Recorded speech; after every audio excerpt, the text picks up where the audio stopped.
bless you, man of God. We worship you. We worship you. We worship you, Jesus. We worship you.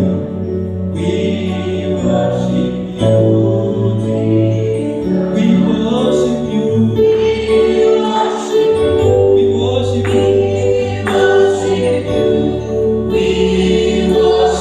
you.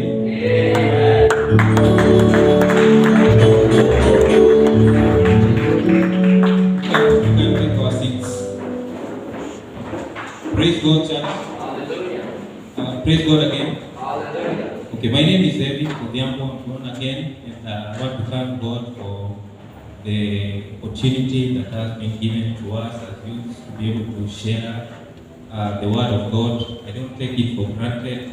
I want to thank the church leadership also for entrusting us with this opportunity and giving us this opportunity so that we can be able to be a blessing to the sons and daughters of this great ministry. I also want to thank the youth leadership for also giving me this opportunity. It wasn't easy to convince me to minister today, but I want to thank God for the grace to be able to minister.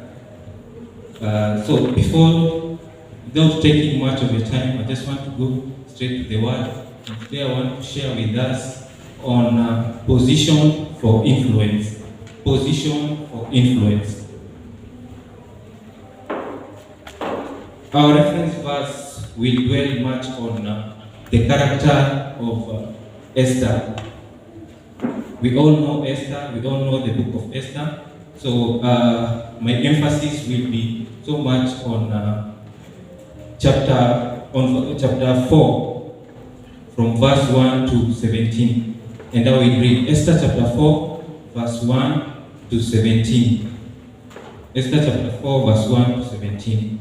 When Mordecai learned all that had happened, he tore his clothes and put on sackcloth and ashes, and went out into the midst of the city. He cried out with a loud and bitter cry. He went as far as the front of the king's gate, for no one might enter the king's gate clothed with sackcloth. And in every province where the king command and decree arrived, there was great mourning among the Jews, with fasting, weeping, and wailing, and many lay in sackcloth and ashes. So Esther's maids and eunuchs came and told her, and the queen was deeply distressed that she sent garments to clothe Mordecai and take his sackcloth away from him, but he would not accept them. Then Esther called Hagar, one of the king's eunuchs, whom he had appointed to attend her, and she gave him a command concerning Mordecai to learn what and why this was. So Hagar went out to Mordecai in the city square that was in front of the king's gate, and Mordecai told him all that had happened to him and the sum of money that Haman had promised to pay into the king's treasuries to destroy the Jews. He also gave him a copy of the written decree for their destruction, which was given at Shushan, that he might show it to Esther and explain it to her, and that he might command her to go into the king to make supplication to him and plead before him for her people.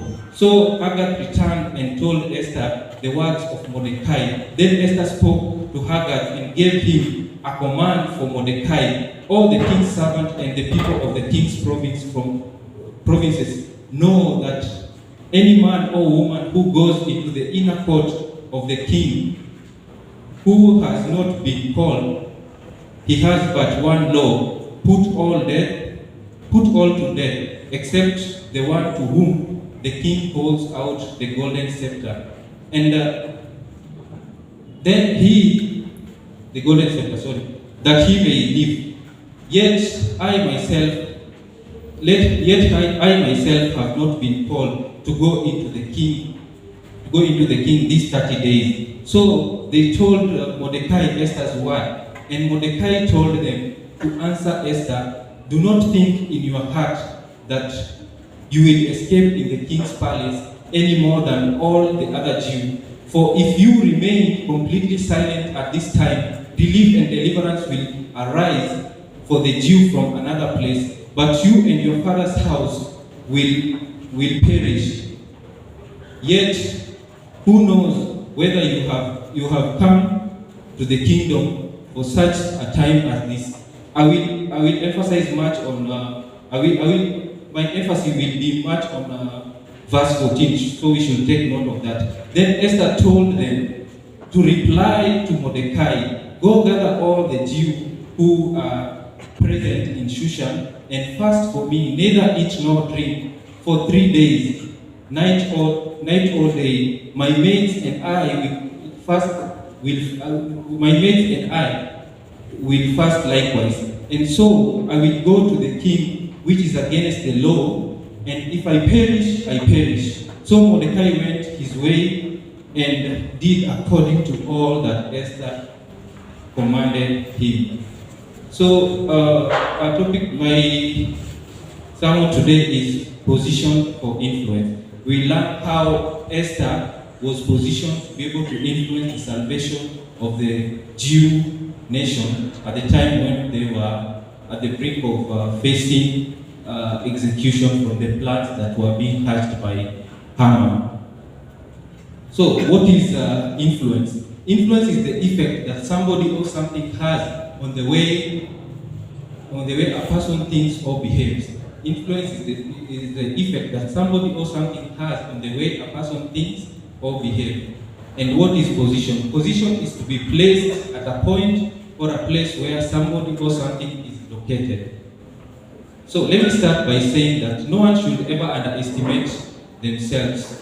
Where you are right now, you might see that maybe you are not that influential, but let me tell you one thing, that it doesn't matter where you are right now.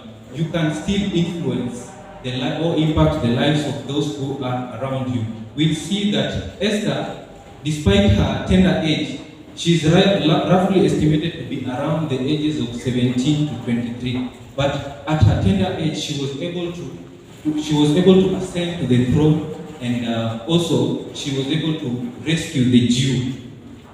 So the book of Esther, let me also say that you coming to the church is also a position, because you can use your position to come into the church to be able to influence or impact the lives of those who are out there. We can impact the lives of those who are around us through discipleship, through evangelism, and all these other ways, not only in the market world, but we can also impact the lives of those who are around us in the kingdom.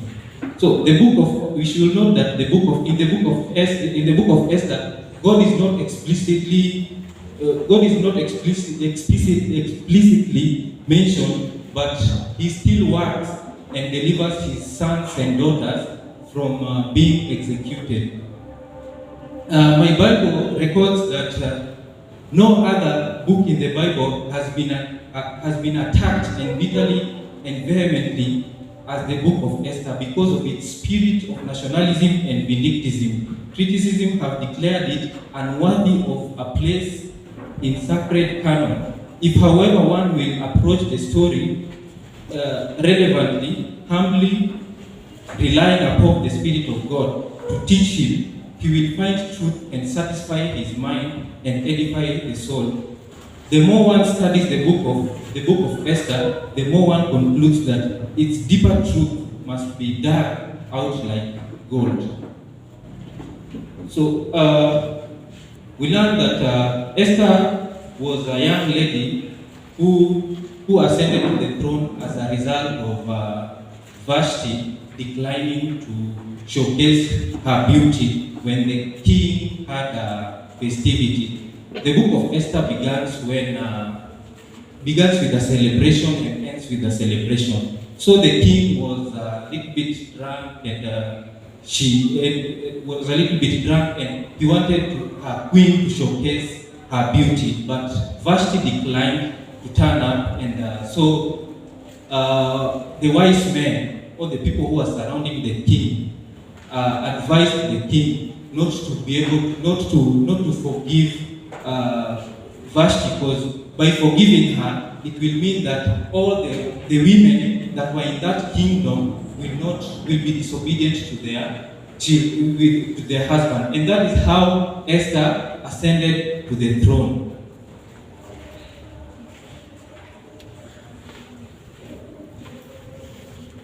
So there are things that we can be able to learn from this character, in that we must understand that when God positions us, it's for a season and for a season. We are told in the book of Esther, chapter 4, verses 14.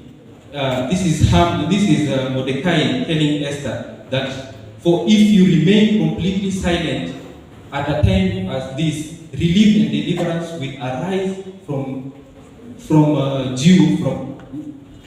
relief and deliverance will arise for the Jew from another place, but you and your father's house will perish. Yet who knows whether you have come to the kingdom for such a time as this? So we see that Esther became a queen just at the right time when the Jews were at the brink of being executed by the plans of Haman. So we must also understand the sovereignty of God in our positions of influence. And there are things that we should understand about God's sovereignty, so that for us to be influential in our positions. And the first thing that we can learn about God's sovereignty is that God's sovereignty sustains and strengthens us. Where God has placed you, it's out of His will and purpose. Don't ever belittle yourself on the position God has given you, or even try to look down upon yourself. There are those of us who maybe you might be telling yourself that, let me wait until that time when I'll be fit enough to be able to be impactful to the society. You can start by celebrating or overcoming your fears and celebrate where you are and start from where you are. It doesn't matter the position that you hold now in the society. If you've ever tried to access a building, you will find out how influential or how powerful a gate man can be.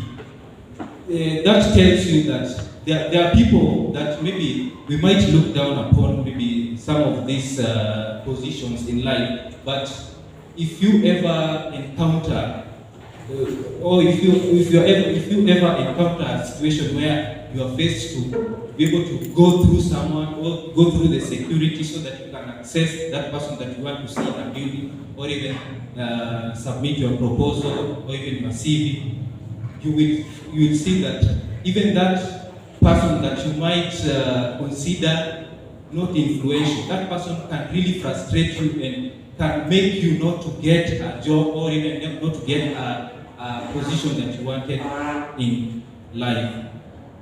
So, God's sovereignty sustains and strengthens us. The second thing that we need to understand about God's sovereignty is that God's sovereignty is a truth that should humble us.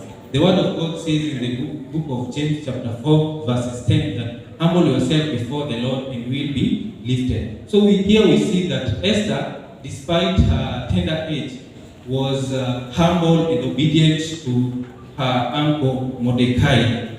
She followed everything that Mordecai taught her. She followed every instruction that Mordecai gave her. In the book of Esther chapter 2 verses 20, here we see that, let me just read Esther chapter 2 verses 20.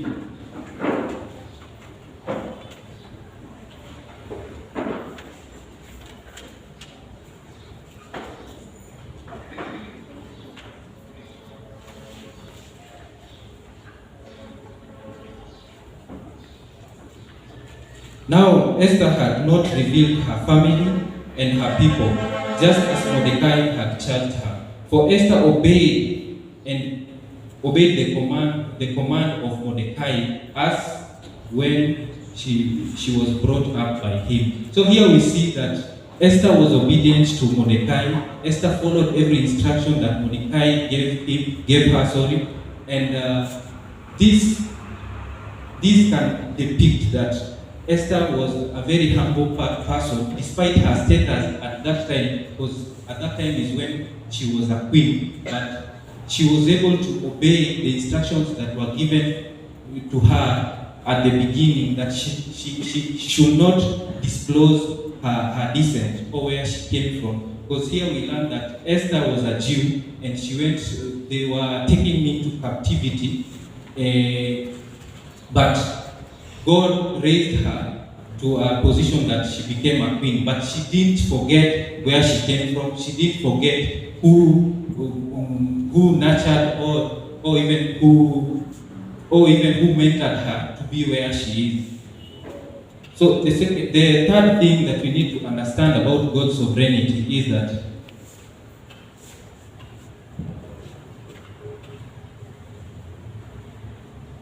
God's sovereignty is a truth that surpasses all our plans. God's sovereignty is a truth that surpasses all our plans.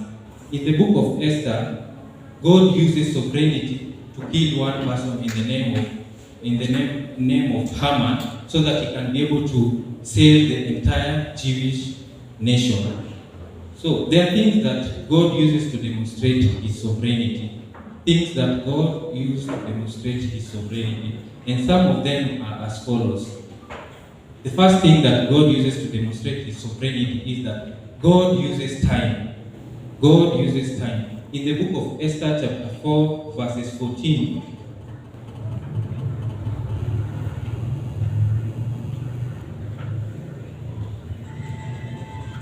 for if you remain completely silent in this time, relief and deliverance will arise from the Jew, for the Jew from another place, but you and your father's house will perish. Yet who knows whether you have come to the kingdom for such a time as this? So here we see that God's sovereignty is demonstrated through time. This is whereby Vashti had defied the instructions that the king had laid, or the instruction of the king, and this is the time that Esther had just became a queen. So here we see that God uses time to be able to demonstrate His sovereignty. The second thing that God uses to demonstrate His sovereignty is that God chooses people. God chooses people. We learn that God gifted Esther with a beauty that was just good enough to attract the king. In the book of Esther, we learn that King Ahasuerus, who was the king at that time, he reigned all the way from India to Ethiopia. But in all that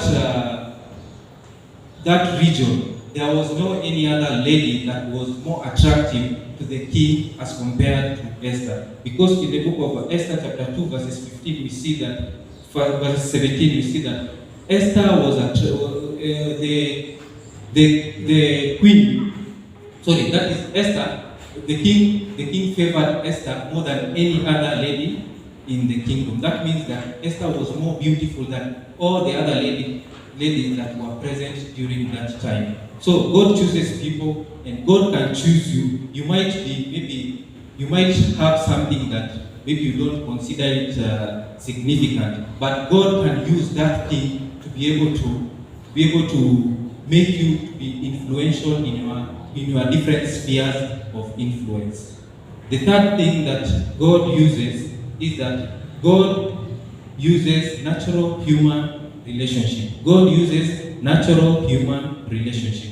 So here we can learn the relationship that Esther had with her uncle Mordecai. We see that this was a cordial relationship, in that Esther obeyed everything that Mordecai told her, and so also Esther, there is nowhere where we are told that Esther went contrary to what the king had placed, except when she was faced, when her people were at the brink of being executed. That is when she went in prayer and gathered courage and went against the law that was set, that no one can access the king except being given permission to see him. But Esther, here we see that Esther was able to pray and fast together with his mates and the Jew. That is when he was able to access the king. So we don't see where Esther disobeyed the king as compared to Vashti. So we should also try to cultivate the relationship with those who are around us. There are those of us, maybe you've been helped by someone to be where you are right now. But nowadays you look down upon them. You look down on them because you see that maybe you are at a position that they are not in. So we should realize that it's that human relationship that can be able to even catapult us to even a more influential position in the society. Many are times that Pastor Phineas normally says this, that there are people who even the whole village contributed for your academic success. But nowadays, you are in Nairobi or maybe abroad, but you don't value those people, or you don't even recognize, you don't even identify yourself with those people. So we need to value those who helped us be where we are. We need to value those people who gave something or even prayed for us. You cannot give someone something, but you can also pray for them. You can wish them well, and us maybe, or you, and for us that maybe this has been done for us. We should also ensure that when we get to positions of influence, we need to identify ourselves with those people who helped us to be where we are. So here we see that Esther valued the relationship that he had with her uncle Mordecai, in that she followed everything that was taught to her by Mordecai. So the fourth thing that God uses to demonstrate His sovereignty is that God's sovereignty is a truth that should challenge and inspire us to follow our paths. We should realize that there is what God can do and there is what we can do as individuals. It's upon us to do what is humanly expected of us, and God will also do His part. Here we see that Esther went in prayer and fasting for her to be able to get the courage to face the king. So there are those things that we can do as individuals for us to get to our positions of influence. There are, maybe you want to get a job, or you are looking for a job, and you've never even tried to prepare a CV, you've never tried to prepare a resume, you don't know how to write a resume, and here you are looking for a job. So the first thing that you need to do is that you need to do that which is humanly possible within yourself, so that God can also be able to do His part. So there are things that we can learn from verse 14, where my emphasis was, and these were the words that were told to Esther by Mordecai. I will still read it because that is where my sermon comes from. In that, for if you remain completely silent at this time, relief and deliverance will arise for the Jew from another place. But you and your father's house will perish. Yet who knows whether you have come to the kingdom for such a time as this. So we want to learn the significance or the impact that this word had on the life of Esther, and how we can also be able to learn and be able to practice them in our day-to-day living. So the first thing that these words, the first lesson that we can learn from these words is that they give Esther a sense of destiny. They give Esther a sense of destiny, in that everything in our lives has been planned and mapped out by God.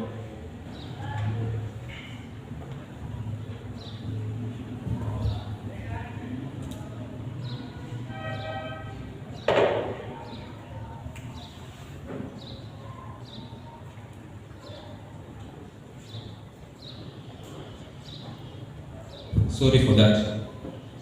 Everything in our lives has been planned and mapped out by God. In order to fulfill our destiny, we need to identify with God's plans in our lives. So the second thing that we can also learn from this word is that we need to be thankful to God because of His providence working in our lives. We need to be thankful to God because of His providence working in our lives. God always provides what we need just at the right time when we need it. Here we see that the Jew who were in captivity were the verge of being executed because of the plans that were being hatched by Haman. Because Mordecai declined to bow down to Haman. Haman had been given a lot of powers by Ahasuerus, to an extent that he wanted everyone who was around him to bow down to him. But Mordecai declined to do this, and it is because of this that Haman was able to go and even bribe the king. We see that Haman went ahead and even bribed the king so that the Jew, this is after discovering that Mordecai is a Jew, so that the entire Jew nation can be executed. Here we see that we need to be thankful for God's providence in our lives, and that God provides what we need just at the right time when we need it. When the Jews were facing or were at the brink of being executed, God came in on time, and he was able to use Haman, who mentored Esther, who at that time was a queen. And here we see that Esther was able to convince the king, and the plans that Haman had orchestrated were thwarted. And instead of Mordecai, because Haman wanted Mordecai to be hanged, it's Haman who was hanged at that time together with those who were around him. So God came in on time so that he can be able to rescue his sons and daughters. The third thing that we learn is that our confidence in God should be right, and our trust without doubt. Our confidence in God should be right, and our trust without doubt. Esther had confidence in God. After prayer and fasting, she knew that God will influence the outcome, and therefore she was not afraid of perishing. In verse 16, we read that Esther is instructing Hagar to go gather to tell these words to Mordecai. Go gather all the Jews who are present in Shushan and fast for me, neither eat nor drink for 3 days, 3 days, night or day. My maids and I will fast likewise, and so I will go to the king, which is against the law, and if I perish, I perish. So here we see that Esther was not afraid of perishing. Esther was not afraid of perishing in that she had confidence that after prayer and fasting, her confidence in God was without doubt. She knew that after prayer and fasting, God will be able to give her victory at the end of it all. So there are lessons that we can learn from this story. There are lessons that we can learn from this story. The first lesson that we can learn from this story is that God has a plan for our lives. God has a plan for our lives. We see that in the book of Esther chapter 2 verse 17. Can you also read?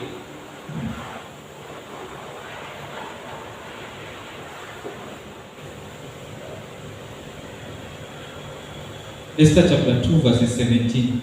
You see here that the king loved Esther more than all the other women, and she obtained grace and favor in the sight, and more than all the virgins. So she set the royal crown upon her head and made her queen instead of Vashti. Here we see that Esther was beautiful to an extent that there was no any other lady that attracted the king more than her. So here we see that God has a plan for our lives. God has deposited something in each and every one of us, and we can be able to use this give all this seed to be able to impact or influence the lives of those who are around us. The second thing that we learn from this story is that we are given divine moments to alter circumstances. We are given divine moments to alter circumstances. Here we see that Esther was a Jew, and whenever there was a beauty pageant, it was not expected that someone or a native or someone from another kingdom can be able to come and contest. But Esther went ahead and contested and emerged victorious. Here we see that God was able to alter circumstances in that Esther, a Jew, was able to become a queen in a land that, or in a kingdom that was not that she, in a kingdom that she was in that, sorry. Here we learn that Esther, despite being a Jew, she became a queen in a native land. So God alters circumstances in that no one knew that Esther was a Jew, and we also read that there was even a plan that was being hatched to kill all the Jews in that kingdom. Meaning that if all the other Jews were executed at that time, Esther could not have ascended to the throne.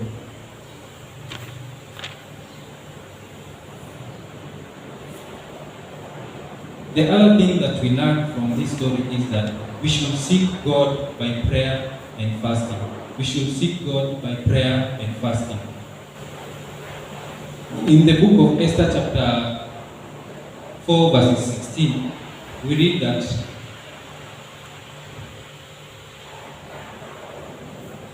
verses 17, sorry, 16, sorry. Esther is instructing Hagar again. Go gather all the Jews who are present in Shushan, and fast for me. Neither eat nor drink for 3 days. For 3 days, night or day. Night or day. My maiden and I will fast likewise. And I will go to the king which is against the law. And if I perish, I perish. Here we see that Esther was able to go into prayer and fasting, and she also instructed others to go tell Mordecai that they also need to do the same for her, so that she can be able to get favor when she confronts the king. So we need to pray and fast so that God can hear our prayer. The Bible says in the book of 1 Thessalonians chapter 5 verses 17 that we need to pray without ceasing. So here we see the power of prayer and the power of fasting. The fourth thing that we learn from this story is that we must learn to be courageous. We must learn to be courageous. We must learn to be courageous. Esther chapter 4 verse 16 emphasizes that. Here we see that Esther had the courage, and she said that if I perish, I perish. So she had that courage to an extent. She had a courage in God, in that she didn't even care what the outcome of her visit to the king will be. So we need to learn that everyone has their first time, and we must overcome our first time. Courage is risky, but courage is courage.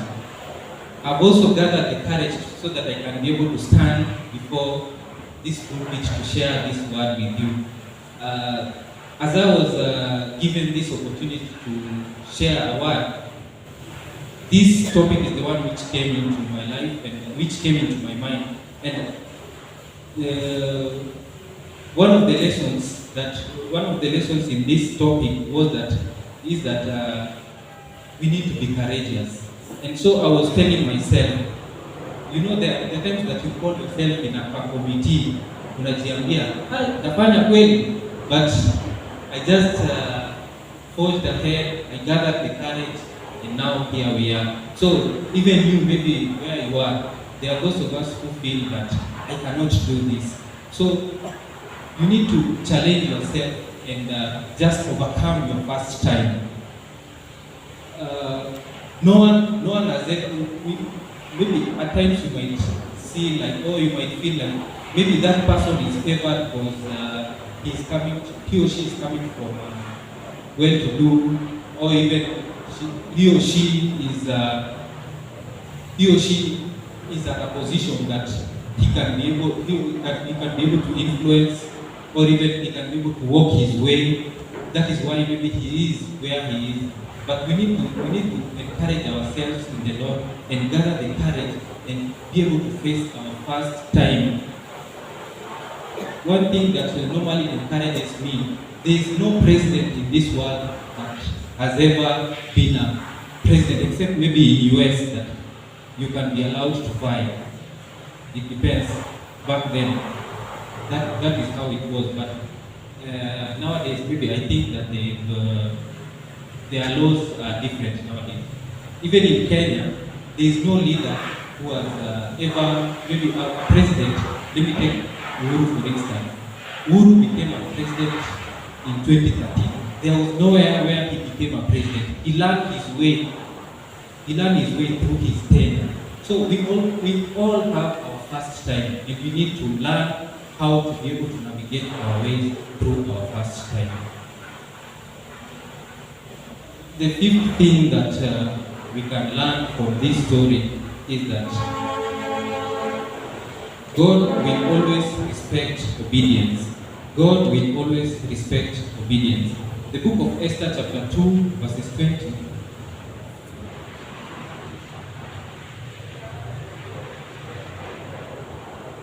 The book of Esther chapter 2 verses 20 says that now Esther had not revealed her family and her people, just as Mordecai had charged her. For Esther obeyed the commands of Mordecai as when she was brought up. So here we see that Esther was able to obey the commandments or the instructions that were given to her by Mordecai. So where we are, so that for us to be able to get to our positions of influence, we need to be obedient. We learn that we can see this even in the life of King Saul. Saul's kingdom came down trembling just because he didn't obey the instructions that were given to him by Prophet Samuel at that time. And here, this is where we are told that obedience is better than sacrifice. So here we see that Esther was able to obey the instructions that were given to her by Mordecai. The sixth thing that we can learn from this story is that God uses everything and everybody for his divine purpose. God uses everything and everybody for his divine purpose. God used Esther, a young and a tender lady at that time. As I earlier told you, she's roughly estimated to be around 17 to 23. But God used her so that he can be able to be a villain for the salvation of the Jew. So God can use even a child to be able for his divine purpose to be accomplished in our lives. So we need not to look down upon that which we have within ourselves. We can still use that to be able for, and God's sovereignty can be seen to work, or God's sovereignty can be able to work through that which we consider small in our lives.